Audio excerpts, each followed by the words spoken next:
ನಮ್ಮ ಹಿಂದಿನ ವಿಡಿಯೋದಲ್ಲಿ ತಿಳಿಸಿದ ರೀತಿ ಬೇಸಿಗೆಯಲ್ಲಿ ಕೂಡ ಆಯುರ್ವೇದದಲ್ಲಿ ಹೆಚ್ಚಿಗೆ ನೀರನ್ನ ಕುಡಿಲಿಕ್ಕೆ ಹೇಳಿಲ್ಲ. ಅದರ ಬದಲು ಬೇರೆ ರೀತಿಯ ಪಾನೀಯಗಳನ್ನ ನಾವು ಖಂಡಿತ ಸೇವಿಸಬಹುದು. ಆಯುರ್ವೇದದಲ್ಲಿ ಹೇಳಿರುವಂತಹ ಕೆಲವು ಸುಲಭ ಮತ್ತು ಪರಿಣಾಮಕಾರಿ ಪಾನೀಯಗಳನ್ನ ನಾವು ಸೇವಿಸೋದ್ರಿಂದ ಬೇಸಿಗೆ ಕಾಲದಲ್ಲಿ ಕೂಡ ಪಿತ್ತವನ್ನ ಕಂಟ್ರೋಲ್ ನಲ್ಲಿ ಇಟ್ಕೊಂಡು ದಾಹ ಹೆಚ್ಚಾಗದ ಹಾಗೆ ನೋಡ್ಕೋಬಹುದು. ಆದ್ರಿಂದ ಆಯುರ್ವೇದದಲ್ಲಿ ನೀರನ್ನ ಹೆಚ್ಚಾಗಿ ಕುಡಿಯೋದ್ರ ಬದಲು ಪಿತ್ತಹರ ಮತ್ತು ಶೀತ ವೀರ್ಯ ಇರುವಂತಹ ಗುಣಗಳನ್ನ ಹೊಂದಿರುವಂತಹ ಪಾನೀಯಗಳನ್ನ ನಾವು ಸೇವಿಸಲಿಕ್ಕೆ ಅವಕಾಶ ಇದೆ.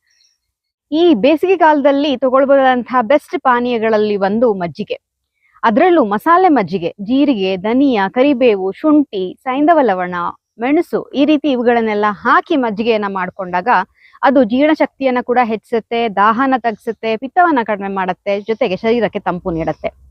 ಎರಡನೇ ಅತ್ಯುತ್ತಮ ಪಾನೀಯ ಎಳನೀರು. ಎಳನೀರು ಕುಡಿಲಿಕ್ಕೆ ಕೂಡ ಹಿತ, ಶರೀರಕ್ಕೆ ತಂಪು, ಜೀರ್ಣಕ್ಕೆ ತುಂಬಾನೇ ಸುಲಭ ಆಗತ್ತೆ, ಮತ್ತೆ ಈ ಸೀಸನ್ನಿಗೆ ಬೆಸ್ಟ್ ಪಾನೀಯ. ರಾಗಿ ತಂಪು.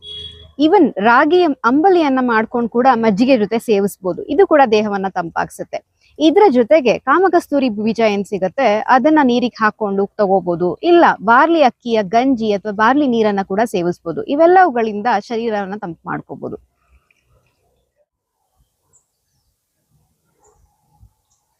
ಇವುಗಳ ಜೊತೆಗೆ ನೀವು ಮೆಡಿಕೇಟೆಡ್ ವಾಟರ್ಸ್ ಗಳನ್ನ ಕೂಡ ರೆಡಿ ಮಾಡ್ಕೋಬಹುದು.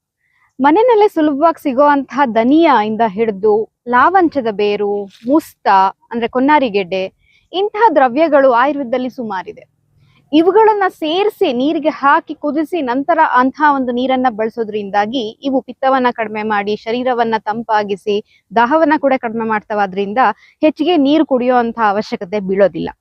ಆಯುರ್ವೇದದಲ್ಲಿ ಸೂಚಿಸಿರುವಂತಹ ಈ ಸರಳ ಉಪಾಯಗಳನ್ನ, ಈ ತರ ಪಾನೀಯಗಳನ್ನ ಮಾಡ್ಕೊಂಡು ನಿಮ್ಮ ದಿನಚರಿಯಲ್ಲಿ ಅಳವಡಿಸ್ಕೊಳ್ಳೋದ್ರಿಂದ ಈ ಬೇಸಿಗೆಯನ್ನ ಸುಖಕರವಾಗಿ ನೀವು ಕಳೀಬಹುದು. ಇಂತಹ ಮತ್ತಷ್ಟು ಆಯುರ್ವೇದ ಕುರಿತು ಮಾಹಿತಿಗಳಿಗಾಗಿ ಆಯುಷಿಲಾವನ್ನ ಫಾಲೋ ಮಾಡಿ.